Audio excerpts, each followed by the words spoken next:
Fue desmantelada una amplia operación internacional, una banda de hackers que operaba en varios países, incluso en México. Se considera la operación más grande contra el delito cibernético hasta ahora en un ámbito global. Sí, una operación en donde hay muchos capítulos que todavía no se terminan de develar. Es una organización que operaba en muchos países, incluso hizo hackeos muy importantes en México, y no se termina de saber si sus intereses son exclusivamente económicos, hicieron estafas, hackeos por cientos de millones de dólares, o si hay también detrás de ella intereses políticos. Una operación internacional sin precedentes puso fin a las actividades ilícitas del grupo de hackers más peligroso del mundo. Se trata de Lockbit, hackers que utilizaban ransomware para robar información privada de personas y empresas, y para evitar su divulgación exigían un pago. En la llamada Operación Cronos se logró intervenir casi 11,000 dominios y servidores que tenía Lockbit en todo el mundo. Además, se congelaron cerca de 200 cuentas de criptomonedas ligadas a los delincuentes informáticos. La Agencia Nacional Criminal Británica condujo la operación internacional contra Lockbit, grupo que ha perpetrado unos 2,000 ataques desde 2019. Autoridades de Estados Unidos y el Reino Unido anunciaron el arresto de 2 personas, una en Ucrania y otra en Polonia, así como recompensas por información que permita identificar y detener a los líderes de Lockbit. In addition to disrupting the Lockbit ransomware group at every level, we are also providing assistance and support to victims of the largest and most deployed ransomware variant around the world.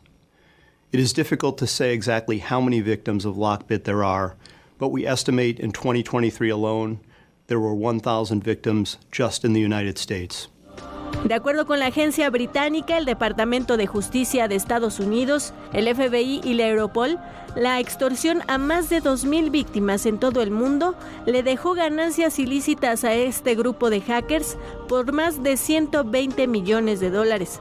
La operación Cronos incluyó a 10 naciones que ahora enfocan sus esfuerzos en localizar a 200 afiliados de Lockbit que entre 2022 y 2024 vulneraron a empresas e instituciones. Entre las acciones, las autoridades liberaron los alias de 200 hackers de dicha organización. Las agencias involucradas en el operativo internacional, encabezadas por la División Cibernética de la Agencia Nacional contra el Crimen de Gran Bretaña, tomaron el control de los sitios web utilizados por Lockbit.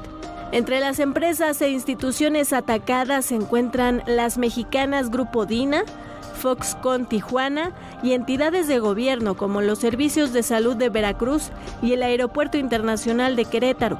El miércoles, el Departamento de Estado estadounidense publicó una recompensa de hasta 15 millones de dólares por información que conduzca al arresto de los líderes de Lockbit, vinculados a Rusia. Según Estados Unidos, Rusia sigue ofreciendo un lugar seguro a los ciberdelincuentes donde grupos como Lockbit tienen libertad para lanzar ataques de ransomware contra Estados Unidos, sus aliados y socios. Un supuesto representante de Lockbit publicó mensajes en una aplicación de mensajería cifrada, en donde asegura que tenía servidores de respaldo que no se vieron afectados por la acción policial. Ya no hay nada personal. Bienvenidos a Todo Personal. El poder criminal se está imponiendo al poder político. Donde más golpean, donde más lastiman, muchísimas agencias de seguridad.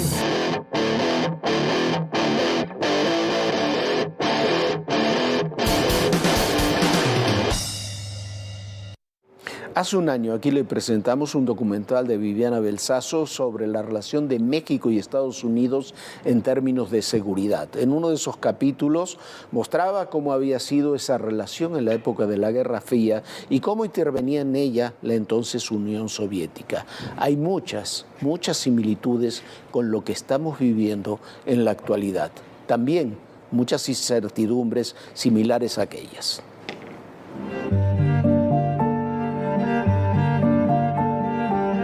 Ya había comenzado la Guerra Fría, uno de sus momentos más impactantes. México fue un escenario privilegiado en donde se escenificaron muchos de los principales capítulos en el entorno de la Guerra Fría. Se había convertido, sobre todo después de la Revolución Cubana de 1959, en uno de los grandes centros de espionaje del mundo.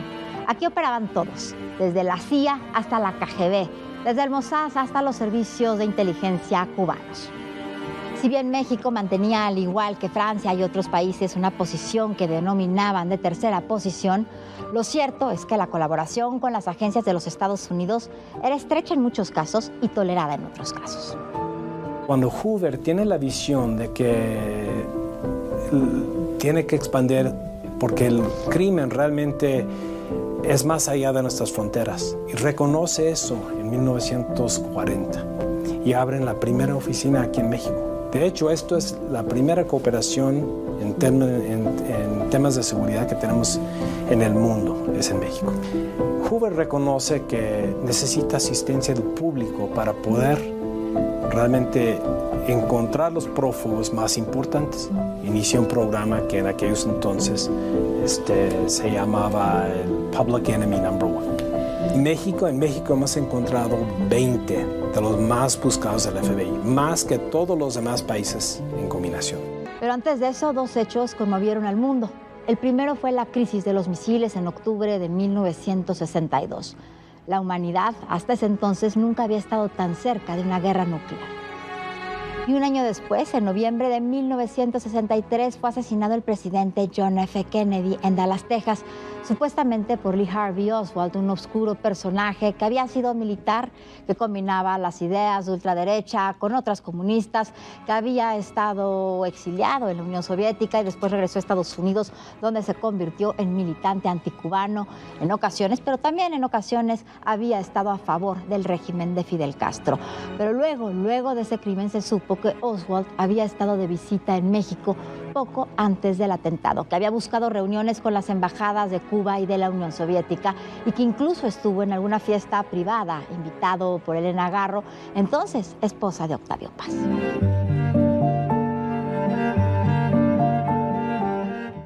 De Rusia, Putin, el espionaje, la KGB y el GRU. De la presencia de la inteligencia y el espionaje ruso en México, antes en la URSS y hoy en Rusia. De eso van a hablar el día de hoy Raúl Quintanilla y Jorge Fernández Menéndez en La Hoguera del Poder.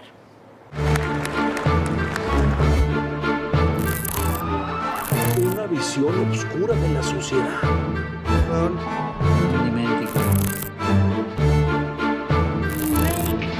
Es que la justicia no funciona.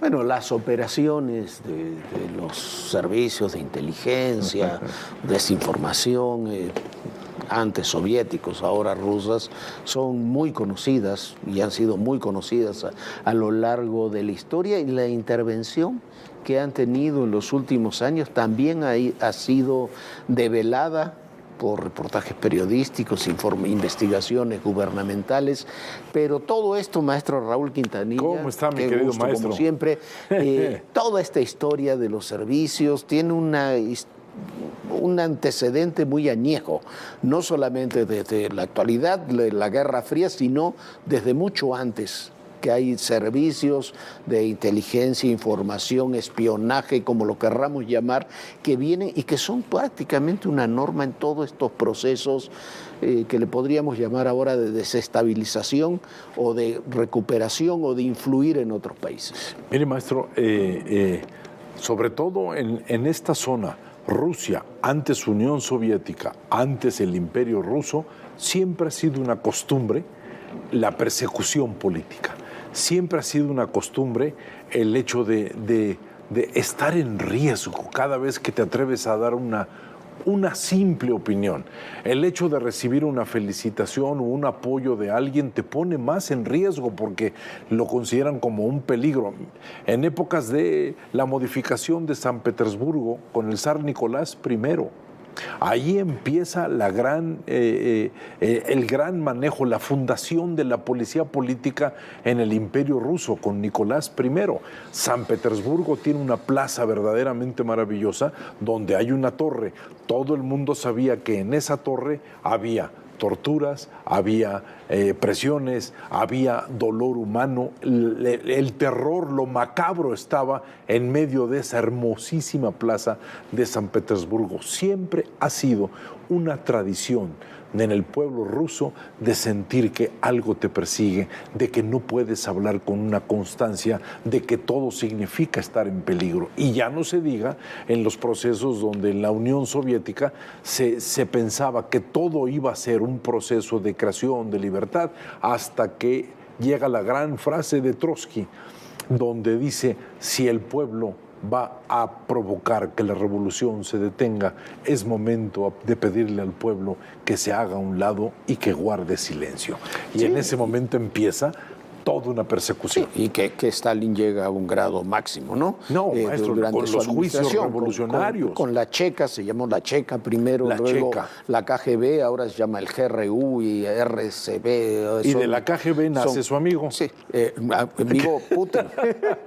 Putin fue el jefe, ahora que hablabas de San Petersburgo, antes Leningrado. Exactamente. Bueno, fue San Petersburgo, Leningrado, nuevamente San Petersburgo. Maestro, ¿quién puede vivir en una ciudad donde te cambian el nombre cuatro veces? El jefe de la KGB en San Petersburgo era Putin, y buena parte de su gobierno, del corazón de su gobierno, son hombres y mujeres que lo acompañaron ahí en San Petersburgo. De ahí surge al poder, y de ahí por eso también el interés y la fascinación de Putin por establecer este tipo de servicios dentro y fuera de Rusia. Maestro, es que si algo tiene Putin en su cabeza y lo tiene como postulado, no es algo que podamos decir, es que es muy sencillo decir son locos, son enfermos. No es cierto.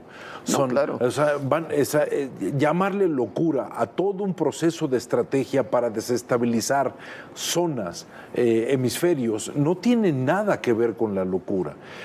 Putin tiene muy en claro como postulado que el haber tumbado a la Unión Soviética, haber desaparecido a la Unión Soviética, fue provocar una desestabilización de una parte del mundo. La Unión Soviética para Putin reflejaba grandeza, reflejaba equilibrio, reflejaba balance. El Imperio era un Ruso. Control de las era cosas. El Imperio Ruso. Ahora es exactamente con otra visión, pero él está absolutamente convencido de que la Unión Soviética jugaba un papel importantísimo en el equilibrio de los poderes en el mundo.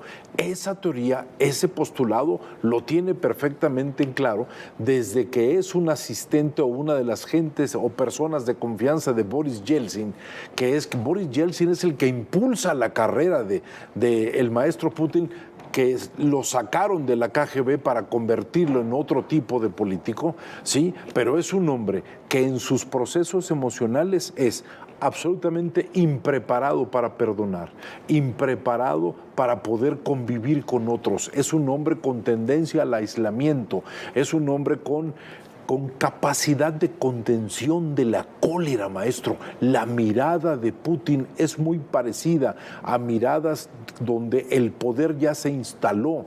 Y lo que es muy impresionante es ver cuando hace esas reuniones de conferencia de prensa una vez al año, donde él está absolutamente solo, al centro, rodeado de un auditorio lleno de periodistas, y él se encarga de hablar y de postular lo que va a ser el futuro de la Rusia, recordando esa grandeza de la Unión Soviética.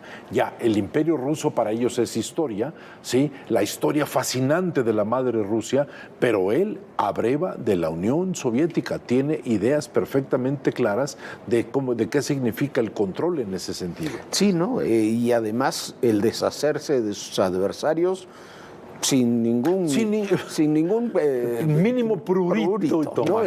Pero lo que ocurrió con Alexis Navalny es desvergonzado, ya incluso para un dictador, ¿no?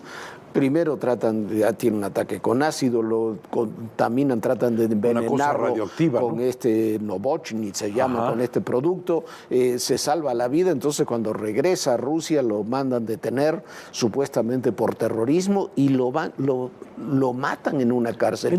Hay un texto que se publicó en Europa, es la bisnieta, imagínate, de Khrushchev, de Nikita Khrushchev, que ahora es periodista, que explica muy bien el proceso proceso de aniquilamiento de Navalny, dice, bueno, no sabemos si lo mató físicamente en ese momento, lo ordenó matar, o lo mataron de a poco, porque le habían racionado hasta la comida a Navalny. Maestro, una de las cosas que yo recuerdo de dos maestros polacos que llegaron a México producto de todos los movimientos de la Segunda Guerra Mundial, este señor decía, mi madre escapó a Hitler y a Stalin.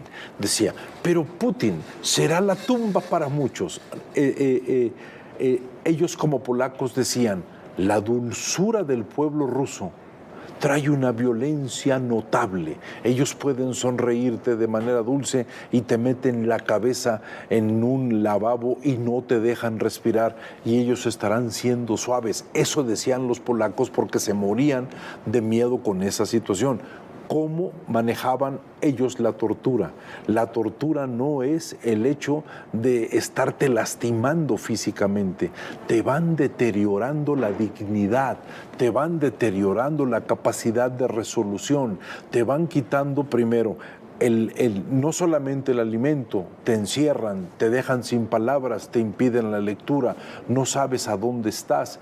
Lo que es muy en claro es que empiezan a hacer que la realidad sea algo totalmente distante a ellos y eso que provoca una enorme fragilidad en un ser humano, una baja absolutamente de la condición vital para sobrevivir y a eso es lo que le están llamando ellos muerte natural en este momento y que la esposa del Señor realmente sabe que no es una muerte natural, sino es una tortura por desgaste emocional, que es la más dura de todas. Esa vivió Ana Imatova, esa vivió Boris Pasternak, esa vivió Prokofiev, eso vivió Rachmaninoff, todos los generales del juicio revolucionario, espléndidamente narrado en un libro que se llama El hombre que amaba a los perros de Padura, que es realmente un libro excepcional. Oye, y además llama profundamente la atención en este ciclo político que tienen las cosas en Rusia. Estaba viendo el documental, que es espléndido, después vamos a hablar unos minutos de él, el de Navalny, de la vida de Navalny, sí, que ganó el Oscar el año pasado, cómo en 10 años el deterioro democrático de Rusia es absoluto. Hace 10 años todavía había una oposición en las calles, todavía relativamente había fraude, pero había campañas, había las libertades, todavía había algunos medios. Eso ha desaparecido. Y después de la invasión a Ucrania hace 2 años, ha desaparecido absolutamente. Por completo. Mire, maestro, estos procesos de creación de democracia son procesos donde no es que la democracia se instale, se colocan elementos para provocar las apariencias necesarias para hacer sentir que todavía hay una competencia o hay una lucha política por el poder, pero lo que hay detrás es todo un proceso donde se va minando la seguridad de todos los contrincantes. Todos esos señores que compiten por algo se sienten perfectamente en riesgo, saben que algo puede suceder. Las noches son largas, maestro, todos esperan que algo suceda de noche porque los vampiros vuelan en las tinieblas y es en la hora de la noche cuando todo sucede.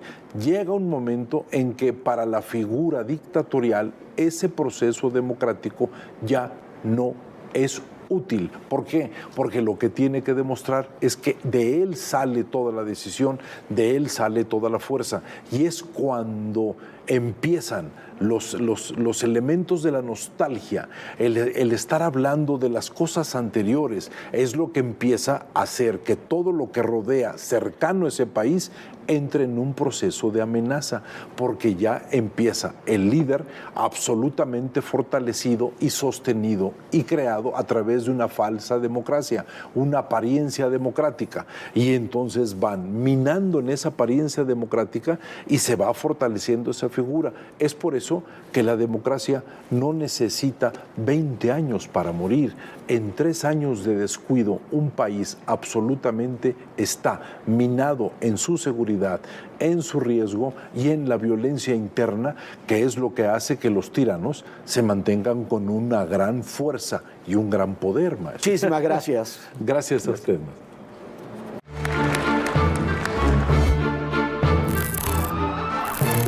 visión oscura de la sociedad.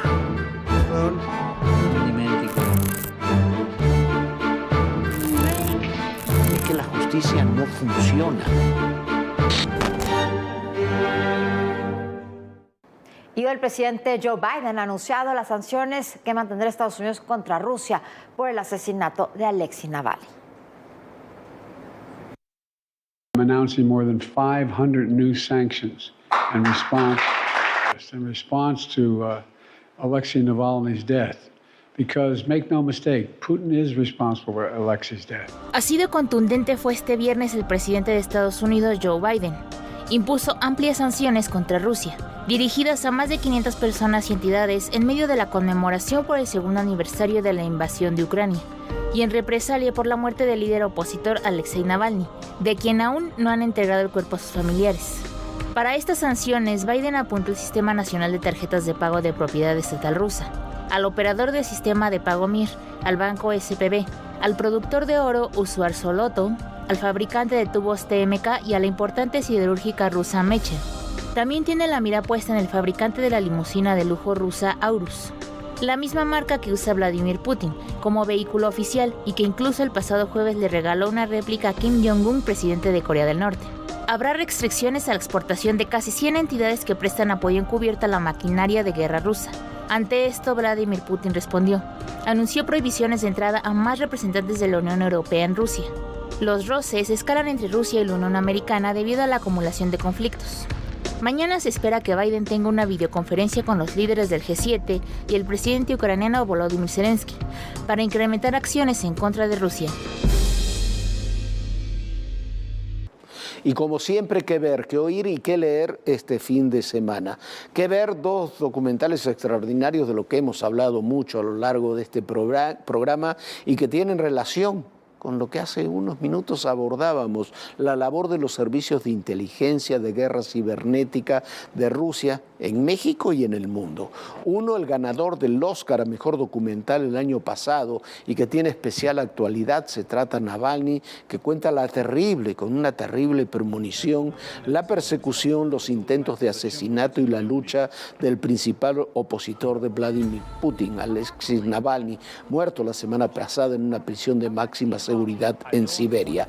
El otro, que va mucho más allá, me parece un documental espléndido, se llama Agentes del Caos y cuenta con enorme detalle e importantes testimonios cómo operó la campaña de noticias falsas, hackeos y filtraciones en 2016 para favorecer la campaña de Donald Trump y anticiparse incluso a lo que es la invasión de Ucrania, incluyendo el papel que jugaron en ese proceso Julian Assange y Wikileaks. Son dos documentales fantásticos, pero este de Agentes del Caos es una gran pieza de periodismo. ¿Qué oír? Un gran disco que acaba de ser subido a plataformas, pero que fue grabado el 7 del 7 del 77, el 7 de julio de 1977 en el Festival de Montreux por Bodegoy y Junior Wells. Live in Montreux se llama este disco, dos de los mejores exponentes del blues. Es un disco en vivo buenísimo, en el mejor momento de la carrera de ambos y con toda la fuerza que tienen, sobre todo ese ícono del blues que es Bodegoy cuando toca en vivo. Alguna vez nos tocó verlo aquí en México, en esos festivales de blues y jazz que ya no se hacen en el Auditorio Nacional, y fue una actuación soberbia. Si quiere tenerlo físicamente, solo hay una versión en CD, pero lo puede conseguir en streaming y lo disfrutará enormemente. Y qué leer, un libro imprescindible en esta época, se llama La religión woke. Es del filósofo francés Jean-François Braunstein. Dice que tras la religión woke se esconde una ola de locura que ahoga el mundo occidental. En nombre de la lucha contra la discriminación, este movimiento surgido en las universidades estadounidenses sostiene en su teoría del género que el sexo y el cuerpo no existen y que solo cuenta la conciencia. Su teoría crítica de la raza afirma que todos los blancos son racistas, sin distinciones, pero que ninguna persona racializada, o sea, todos los demás, pueden serlo.